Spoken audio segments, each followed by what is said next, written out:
നയനയുടെയും ആദർശിൻ്റെയും നാളത്തെ പ്രൊമോ റിവ്യൂയിലേക്ക് എല്ലാവർക്കും സ്വാഗതം. അങ്ങനെ നമ്മൾ അഭിയാണെങ്കിലും നവ്യയെടുത്ത് പറയുന്നുണ്ട്, പിന്നെ നാളെ ചിലപ്പം ആദർശാണെങ്കിൽ ആ കുഞ്ഞ് എൻ്റെ കുഞ്ഞാണെന്നുള്ള സ്ഥാപിക്കാനൊക്കെ അവൻ നോക്കും. പക്ഷേ ജനങ്ങളൊന്നും അത് വിശ്വസിക്കത്തില്ല. കാര്യം വെച്ചാൽ അവൻ്റെ പത്ത് എത്രയ്ക്കും താന്നു പോയിട്ടുണ്ടെന്നൊക്കെ പറഞ്ഞ് നമ്മളെ നവ്യയെടുത്താണെങ്കിൽ ഒരു മുൻകൂർ ജാമ്യമൊക്കെ എടുക്കുന്നുണ്ട് കേട്ടോ നമ്മൾ അഭി.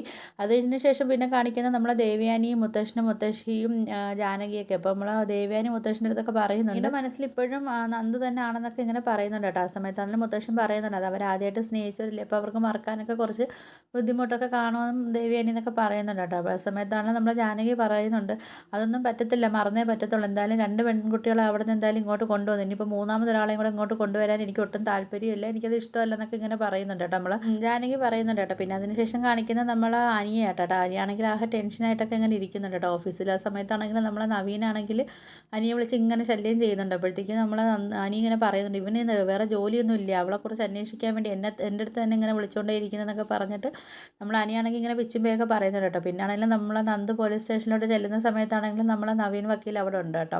ഇനി നവീനാണെങ്കിൽ നന്ദുവിൻ്റെ അടുത്ത് ഇനി ഇഷ്ടമുള്ള കാര്യം നേരിട്ട് പറയാൻ വന്നതാണോ ഒന്നും അറിയാനും വയ്യ. അപ്പം ഇതൊക്കെയാണ് പ്രൊമോ റിവ്യൂ ആയിട്ട് കാണിച്ചിരിക്കുന്നത്.